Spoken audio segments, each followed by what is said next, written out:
2022-2023 यानी कि पिछले साल का केमिस्ट्री का क्वेश्चन पेपर तो ये रहा। तो पैटर्न लगभग वही है जो इस साल आने वाला है। तो एक बार देख लेते हैं क्या क्या इस क्वेश्चन पेपर में था। सेक्शन ए में आपके पास एमसीक्यूज थे, जैसे कि पूछा गया था इनमें से कौन सा इंडिपेंडेंट ऑफ टेम्परेचर होता है, तो वो होता है मोलैलिटी। नंबर ऑफ मॉलिक्यूल्स ने ड्रॉप ऑफ वाटर, तो नंबर ऑफ मॉलिक्यूल्स का formula given mass upon water का molar mass 18 into Avogadro's number 6.022 10 की पावर 23। तो इसे सॉल्व करके आंसर आ जाएगा और मेरे ख्याल से आंसर बी आ जाएगा इसका। नेक्स्ट क्वेश्चन था, how many unpaired electrons are present in the ground state of P Fe2 plus और Cl माइनस। तो आप इसकी इलेक्ट्रॉनिक कन्फिगरेशन कर लेंगे। Phosphorus 1s2 2s2 2p6 3s2 3p3 2 + 4 6 10 15 हो गए। तो पी ऑर्बिटल में आपको पता है कि 3 ऑर्बिटल होते हैं और तीनों पहले सिंगल सिंगल इलेक्ट्रॉन्स भरे जाते हैं, उसके बाद पेयरिंग स्टार्ट होती है। तो ये तीनों इलेक्ट्रॉन्स अनपेयर्ड हैं। तो ऑप्शन फॉस्फोरस में 3 अनपेयर्ड इलेक्ट्रॉन्स हैं, सी हो सकता है फिर डी हो सकता है। Fe2 प्लस, तो Fe2 प्लस में, तो Fe में देखिए होते हैं लास्ट में D6 1 2 3। तो D6 कैसे भरे जाते हैं 1 2 3 4। तो मैं Fe की आउटर इलेक्ट्रॉनिक कॉन्फ़िगरेशन लिख रहा हूँ 3d6 4s2 होता है इसमें। तो S तो पूरा भरा होता है D6, 2 इलेक्ट्रॉन्स आप निकालेंगे यहाँ से तो S में से निकलेंगे पहले, तो D6 में एज इट इज़ वैसे के वैसे रहेंगे। तो ये 4 इलेक्ट्रॉन्स अनपेयर्ड इसमें हैं, ये वाला ये वाला ये वाला और ये वाला 3 4। अरे ये भी ऑप्शन मैच कर रहा है। उसके बाद Cl माइनस आपको पता है नोबल गैस कॉन्फ़िगरेशन अचीव कर लेगा, अनपेयर्ड तो बचेगा नहीं, तो 3 4 0 कर देंगे आप। तो फोर्थ आंसर आ जाएगा। Total number of orbitals associated with third shell, तो n = 3 है, L की वैल्यू 0 1 2। इसमें ऑर्बिटल्स होंगे 5, इसमें ऑर्बिटल्स होंगे 3, इसमें होंगे 1, टोटल ऑर्बिटल्स होंगे 9।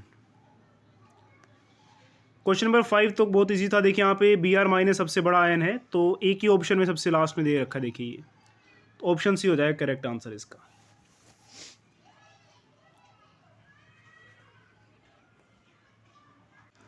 उसके बाद क्वेश्चन नंबर 6 में आइसो इलेक्ट्रॉनिक आयंस किस में होंगे।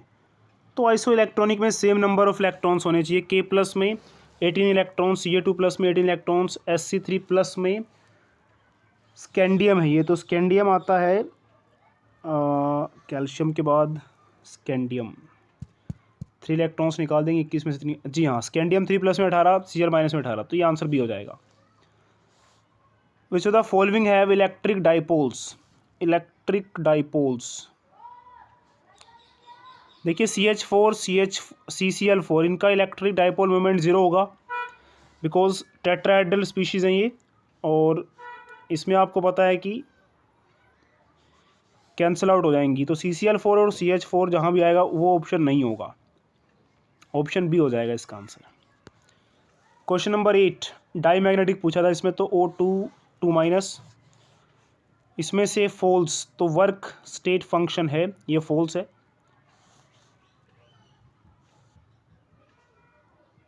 तो इसमें work is a state function, ये फॉल्स हो गया। क्वेश्चन नंबर 10 में देखिए, अच्छा क्वेश्चन नंबर 10 में आप करेक्शन कर लेंगे, NH3 है, ठीक है, 2NH3 लिखा हुआ है यहाँ पे।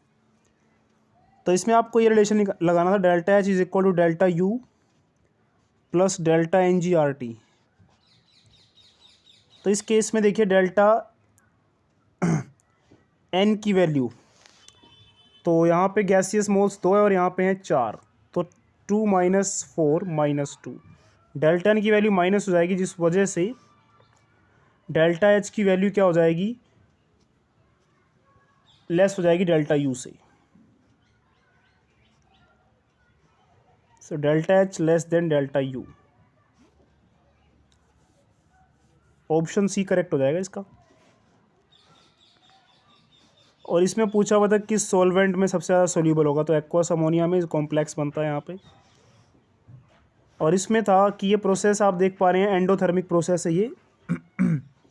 प्रेशर ऑफ CO2, तो प्रेशर ऑफ CO2 इंक्रीज़ कब करेगा, जब CO2 का अमाउंट ज़्यादा बनेगा। देखिए CO2 जितना ज़्यादा बनेगा उतना ही प्रेशर बढ़ेगा इसका, और CO2 का अमाउंट ज़्यादा बनाने के लिए प्रोसेस फॉरवर्ड लानी होगी।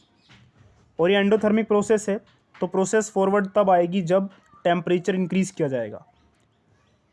तो प्रेशर जो है बढ़ जाएगा अगर टेम्परेचर इंक्रीज़ किया जाता है, तो ऑप्शन सी हो जाएगा करेक्ट आंसर।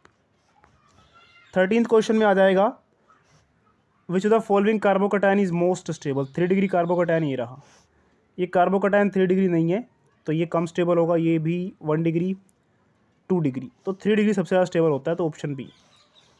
इसमें इसकी नेमिंग करनी थी, तो नेमिंग करने के लिए आपको यहाँ से देखिए नंबरिंग करनी है 1 2 3 4 5 6 7 8। तो इसका नेम आप इस तरह से लिखेंगे, 3 पर और 6 पर 2 इथाइल हैं, 3 पर और 6 पर 2 इथाइल हैं, 3,6 डाई इथाइल, उसके बाद 2 पर है methyl octane. Option A correct answer हो जाएगा। आप अगर ऐसे नेमिंग करते हैं, देखिए ऐसे नंबरिंग करते हैं, तो इसमें 2 ही सब्स्टिट्यूएंट्स आएंगे।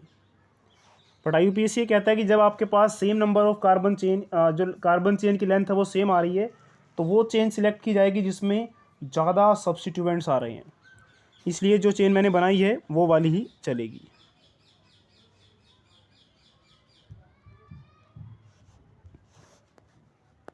असर्शन रीजन में allyl free radical is more stable than free radical. जी हाँ, अलाइल में क्या होगा, देखिए इस तरह से, तो ये रेजोनेंस हो जाएगी, तो रेजोनेंस होने से ज़्यादा स्टेबल होता है। तो रीज़न क्या दिया है कि allyl free radical is stabilized by resonance. जी हाँ, असर्शन भी ठीक है, रीज़न भी ठीक है, और रीज़न असर्शन का आंसर है, इसलिए आंसर ये हो जाएगा इसका। Question number 17, nitration of benzene with nitric acid requires use of sulphuric acid. जी हाँ, ये सही है। उसके बाद था कि रीज़न दिया है कि mixture of concentrated sulphuric acid जो है और concentrated nitric acid produce electrophile NO2+। जी हाँ।